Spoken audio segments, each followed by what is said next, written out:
Hola amigos, lindo día, tarde o noche, dependiendo la hora en que estés viendo este video. ¿Crees en las coincidencias? Es una pregunta extraña, ¿no? Yo tampoco lo había considerado mucho hasta ahora. Hay varias cosas que debo explicar. Ayer se cumplió un año desde que mi hija desapareció. Nunca hubo ninguna nota para el rescate.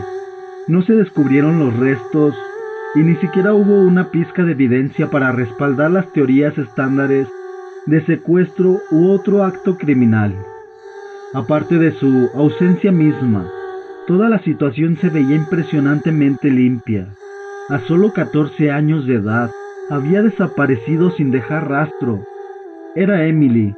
Ahora puedo utilizar el funesto era con seguridad. Es una bendición agria, una que acarrea un costo enorme para todos nosotros. Cuando Emily desapareció, nos dejó a todos en un estado de ansiedad perpetua, el limbo monstruoso de la incertidumbre. Cada llamada telefónica era una aguja presionada contra nuestra piel, y cada reportaje televisado sobre esa pobre chica que seguía desaparecida y se presumía muerta, se sentía como sofocar nuestra garganta con agua hirviendo. El no saber, esa era la tortura real. Hasta ayer, en verdad lo creía. Hasta ayer, cuando recibí un correo de un remitente desconocido. Un correo que declara tener la verdad de lo que le pasó a Emily aquel terrible día. Lo siguiente es el contenido del correo de lo123@gmail.com. Asunto: una disculpa por lo que he hecho. El correo decía lo siguiente: Hola, señor Zúñiga. No le diré mi nombre. Eso no es importante aún. Lo que importa es lo que he hecho y lo mucho que me arrepiento por haberlo hecho. Seré breve y honesto. Emily está muerta. Yo mismo la maté. Me encantaría decirle que fue rápido y piadoso, pero no fue ninguno. Murió lenta y terriblemente. Supongo que mi gozo inicial del suceso no serviría como ningún tipo de consuelo. Amé a Emily por mucho tiempo, de una manera a la que podríamos referirnos como inapropiada. La parte más difícil era saber que ella nunca podría corresponderme. Aunque no por falta de intentarlo, le había hecho insinuaciones antes, muy sencillas en verdad, pero ella nunca fue receptiva ante mí, ante mi afecto. Sentía asco hacia mí, y eso me hacía sentir pequeño y enojado, aunque estoy agradecido por el hecho de que nunca les contará nada a ustedes. Supongo que habría sido poderosamente embarazoso para ella si ustedes se dieran cuenta. ¿Sabe lo difícil que es lidiar con una fantasía? Había tenido sueños tan desagradables sobre Emily, y sabía que eran desagradables, pero no podía evitar encontrarlos excitantes. Me he preguntado muchas veces a lo largo del último año si fue la fealdad del asunto lo que hacía tan apasionante cuando lo único que tienes es una fantasía que consideras inalcanzable. Pasas mucho tiempo afinándola, como un escultor tallando una estatua, esperando hallar la perfección escondiendo en el granito. No importa cuántas veces aflojes las válvulas en secreto, eso solo apagará la fantasía, pero no la destruirá. No podría destruirla, solo le da otro componente. Quizá sean otros 15 minutos de tortura, otro grito, quizás sea una herramienta diferente que se añade a la caja. Cuando la fantasía ha llegado a su punto de ebullición, su complejidad ya no puede ser satisfactoria si solo se mantiene como un juego del pensamiento. Tienes que convertirla en carne cálida y gratificante. Y lo hice, señor Zúñiga. En verdad lo hice. Debo ser honesto. No fue tanto sobre querer vivir la fantasía, fue querer saber si tenía la voluntad para llevarla a cabo. No había dignidad en sacar placer de conjeturas violentas, pero sí lo vi en poder decir que tuve el coraje para hacer la única cosa que le podría dar sentido a mí. Pero sí lo había en poder decir que tuve el coraje para hacer la única cosa que le podría dar propósito a mi vida. Y hoy, hace un año, demostré que sí tenía el coraje. Mis pequeñas indiscreciones estaban en el pasado. Fui paciente, como un cocodrilo, y jugué el juego largo. Hice que Emily confiara en mí, de nuevo con el paso del tiempo. Dejé que se sintiera cómoda cerca de mí, que bajara su guardia. Iba caminando hacia la escuela cuando al fin tomé la oportunidad para hacer mi jugada. Había seleccionado de antemano una cabaña malgastada en el bosque. Preparé unos grilletes e incluso encendí unas cuantas velas para efecto romántico. Aunque admito que más para mí que para ella. Emily estaba ansiosa al comienzo, pero logré convencerla a que visitara la pequeña cabaña conmigo. Ya había cerrado la puerta con seguro antes que Emily viera la pistola que sostenía, pero cuando lo hizo, se portó bien y no gritó. Debo decir que estuve un poco decepcionado por eso. No soy pornógrafo, así que no seré atroz con los detalles de lo que hice.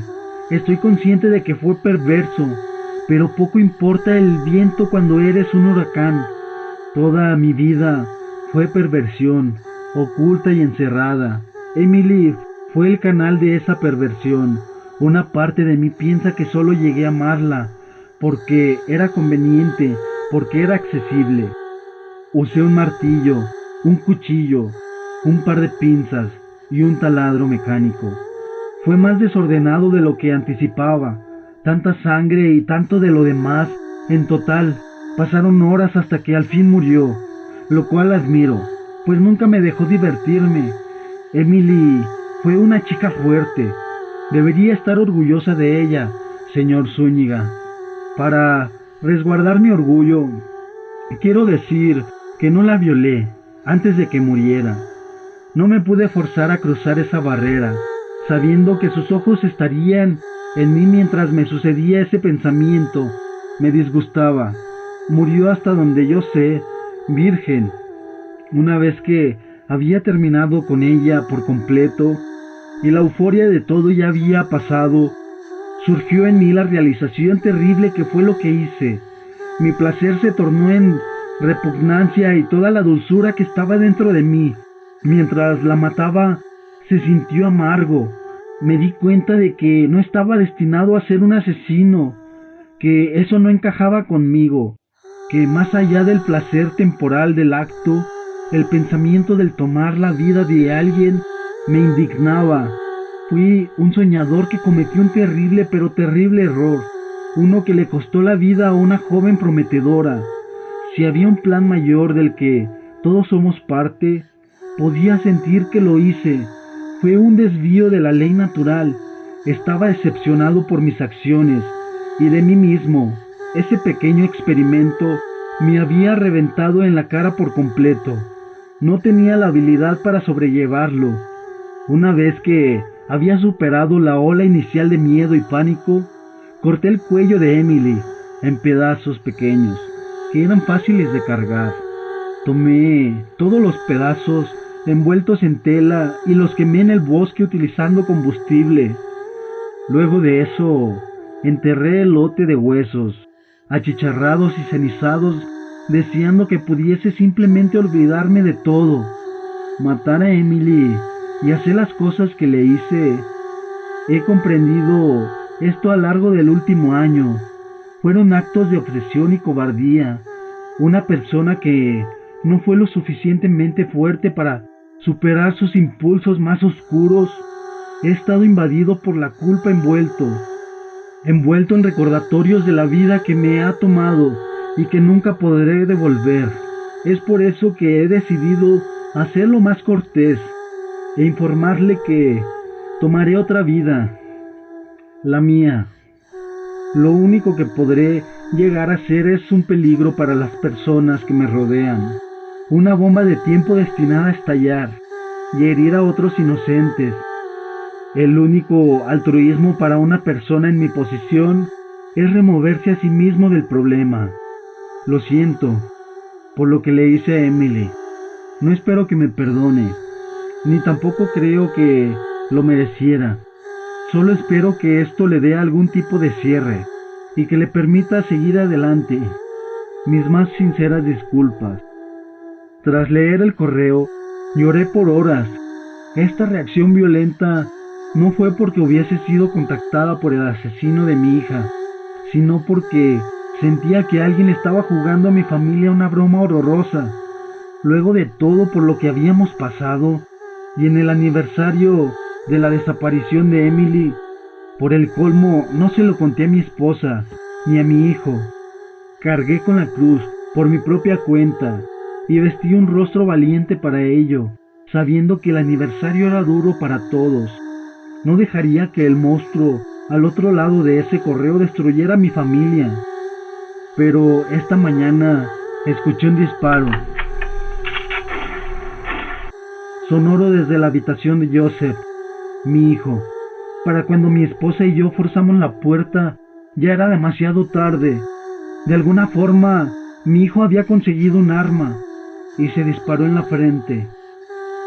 Así que, con esto en mente, te lo preguntaré de nuevo. ¿Crees en las coincidencias?